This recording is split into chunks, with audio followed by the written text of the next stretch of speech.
जब वो मेरी वाली गुड न्यूज आई थी और वो किरण बन मेरी कोख में जगमगाई थी, कैसी होगी मेरी परछाई, अरमानों से भरी खुशियां मैंने भी खूब मनाई थी। खबर सुनाते ही मैंने खूब आशीर्वाद पाए, सभी लोग खुशी से फूले ना समाये। दूधो नहाओ फूलो पलो, भगवान चांद सा बेटा दे, हर किसी ने अपने एहसास दिल खोल कर जताए। पूजा व्रत शुरू हुए पुत्र प्राप्ति वाले, अजी पोस्टर कैलेंडर तक सजा दिए गए, केवल लड़कों की फोटो वाले। इतने दृढ़ थे सब कि लड़का ही होगा कि मैंने भी सोच लिया कि जन्म लेंगे तो सिर्फ मुरली वाले। दुनिया मैंने भी वैसे ही देखी थी जैसी हमेशा दिखाया। बेटे फर्स्ट प्रायोरिटी होती हैं, बेटियां तो लास्ट ऑप्शन में आया। बेटी आए तो मायूसी भरी मुस्कुराहटें, बेटों के जन्म पर कुछ अलग सी बात। क्यों बदल जाती हैं हमारी भावनाएं, क्यों साथ छोड़ देते हैं तब हमारे जज्बात। ऊपर से कुछ भी जताएं, अंदर तो सबके डर समाता है, कहीं बेटी ना हो जाए। समाज छोड़िए खुद का परिवार भी घबराता है। बेटी हो तो भी भला, हमें क्या एतराज, ये तो रब की मर्जी है। परंतु हमारे घर आत्मज पधारे, दुआओं में छुपी खुदा से सबकी अर्जी है। बेटियां बाद में मंजूर, पहले सभी को पुत्र धन पाए। दिल पर हाथ रखकर कह दे आज, ये विचार कभी आपके मन में नहीं आए।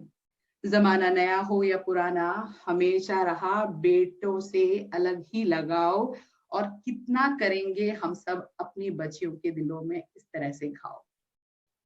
आज मेरी बेटी भी बड़ी हो रही है, कल पता नहीं स्कूल से क्या पढ़कर आई। बैग फेंक के शूज उतारे, गुस्से में मुझ पर झल्लाई। माँ आप भी बेटा चाहते थे, मैं नहीं। पत्थर सी जम गई मैं वहीं कहीं। मेरे जवाब पर शायद उसने यकीन नहीं किया, पर मेरी आंखों में तब मेरे लफ्जों का साथ क्यों नहीं दिया। नाराज हूं खुद से और शर्मिंदा भी हूँ, मेरे विचार तब थे जो आज हाथ जोड़ विनती करती हूँ रब से, हर जन्म मोहे बिटिया ही दीजो।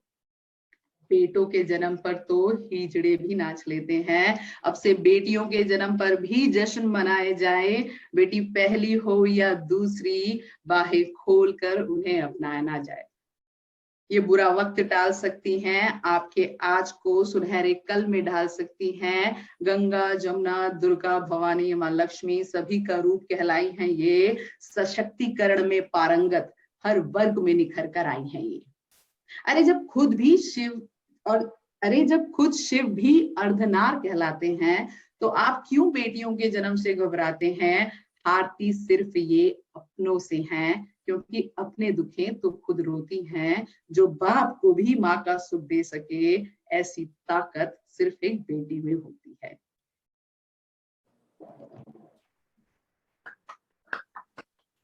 क्या बात। ये नहीं करा था ना सर, यहाँ नहीं हुआ ना हाथ बजाओ। You have left each one of us speechless. Yes, speechless, absolutely, yeah.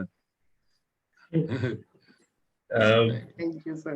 मेरे ख्याल में मैं देख रहा हूँ Raheja ji, Rakesh ji, even Neelu ji, I don't know but Niranjan ji, ये सब बेटे वाले हैं। I am the only one दो बेटियां। I have two daughters. I also have got two daughters. Two daughters, and I even allowed them like free birds, learn whatever you want, study whatever you want. So they become so independent. One is running her own small restaurant and fitness thing. Other one is doing her own. So it's one good thing is times are changing. Today's children are, it's getting more. Daughters are getting more educated, and people are understanding. So that's one good thing. Maybe in the interiors it takes some time, but someday. Changes have started, sir. I would say changes have started, but somewhere, that's what I said, subconscious, somewhere inside it is there. वो वहां से हट जाएगा तो the problem will be solved. That is historic baggage we are carrying. It will go with generations. Yeah, it's a historic because even our parents, when boys are studying, they give a lot of importance, because they want him to come first and all that. When daughters are studying, they said, okay, you're doing okay, fine. See, these are historic baggages we are carrying, so it takes some time. Very nice, very nicely written, very nice. Thank you, sir. Thank you. And nicely narrated also. A Beautiful, style of beautiful. narration is quite beautiful, quite amazing. We'll ask from Neelu ji. Another. Kavita ji, मुझे आपकी poem की एक एक line, एक एक word इतना अच्छा लगा, और पूरे फ्लो में आपने इतनी अच्छे तरीके से अपनी पोएम में हर पॉइंट को पकड़ के प्रेजेंट किया। और ये जो आप, ये फैक्ट है, ऐसा नहीं है कि ये सिर्फ इंडिया में ही है, ये वर्ल्ड वाइड है कि जो फर्स्ट प्रायोरिटी या फर्स्ट गुड न्यूज एक फैमिली सुनना चाहती है, वो एक लड़के के होने की सुनना चाहती है। हमारे भारत में भी ऐसा नहीं है, मेरे को इतना अच्छे से ब्रॉट अप किया गया, मुझे चीज की कमी नहीं होनी थी, और मैं आज इतनी कॉन्फिडेंट हूँ थैंक्स टू माय पेरेंट्स कि उन्होंने मेरी हर इच्छा को प्रायोरिटी दी। मेरे 2 ब्रदर्स हैं, उन्होंने मुझे इतना प्यार दिया, इतना इमेंस लव दिया कि मैं जो भी हूँ आज, या मैंने आगे वंश को जो भी वैल्यूज दी हैं वो मेरी फैमिली ने मुझे दी हैं। तो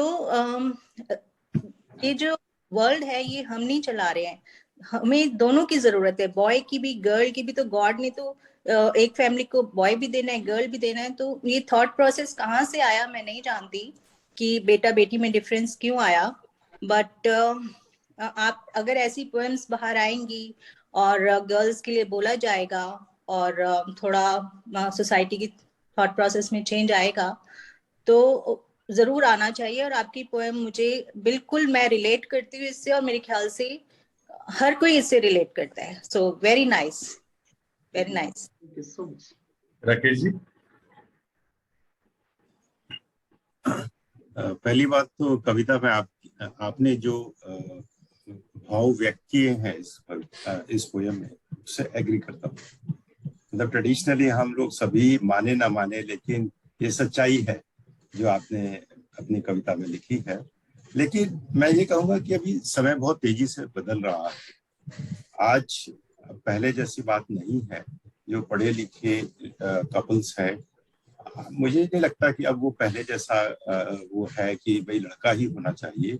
और जो लड़कियों की तरफ, एजुकेशन की तरफ, उनकी डेवलपमेंट की तरफ जो ध्यान दिया जा रहा है, उससे बहुत चेंजेस आ रही हैं। लड़कियां बहुत इंडिपेंडेंट हैं, पढ़ी लिखी हैं, और अपना, जैसे निरंजन जी ने भी कहा कि अपना बिजनेस संभाल रही हैं, रेस्टोरेंट संभाल रही हैं। और मैं तो ये कहूँगा कि मतलब लड़कियां माँ बाप का ज्यादा ध्यान रखती हैं। जो मेरे नॉलेज में जो भी फैमिलीज हैं, मैंने देखा है कि लड़कियां ज्यादा अपने माँ बाप से ज्यादा जुड़ी रहती हैं, ज्यादा ध्यान रखती हैं, लड़कों से ज्यादा ध्यान रखती हैं, और ये बहुत अच्छी बात है। तो समय बहुत तेजी के साथ बदल रहा है, बट आपका जो नरेशन है, आपका जो स्टाइल है बोलने का, लिखने का, बहुत सुंदर है। Thank you. पंच।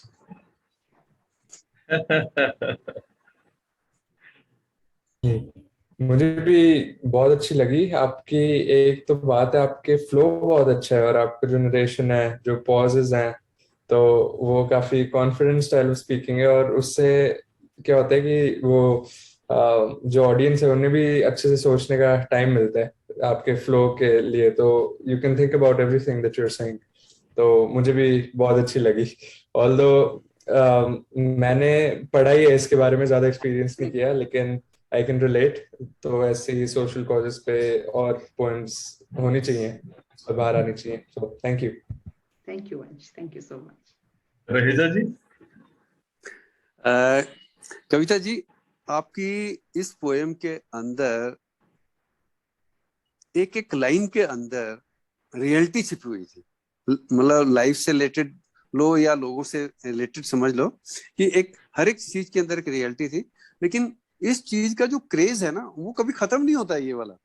मतलब सभी सभी सभी को, चाहे जैसे भी मतलब सिचुएशन है, मतलब उनको सबसे पहले जो है ना यही चाहिए कि पहले लड़का होना चाहिए, फिर लड़की होनी चाहिए। अगर सपोज दोनों का ये है भी सही, एक लड़का है लड़की, उनको बाद में रियलाइज तो होता है कि लड़का कितना केयरिंग है और लड़की कितनी केयरिंग है। और ये तो फैक्ट है कि लड़कियां आजकल पेरेंट्स के लिए, सबके लिए मतलब केयरिंग ज्यादा है एज कंपेयर टू लड़कों से। तो इस टाइप की अगर पोएम अगर सबको पता चलती है कि मतलब फैक्ट्स बाद में, मतलब क्रेज पहले है लेकिन बाद में जो फैक्ट्स पता लगता है तो बाद में तो काफी कुछ ये देर हो चुकी होती है। लेकिन क्या है कि ये तो फैक्ट है कि लड़कियां ज्यादा केयरिंग होती हैं एज कंपेयर टू लड़कों से। तो थैंक यू रहीजा। बस यही है, रियलिटी आपने बहुत अच्छी इसके अंदर आपने बहुत अच्छे उससे बताया है। Thank you Kavita, amazing poetry.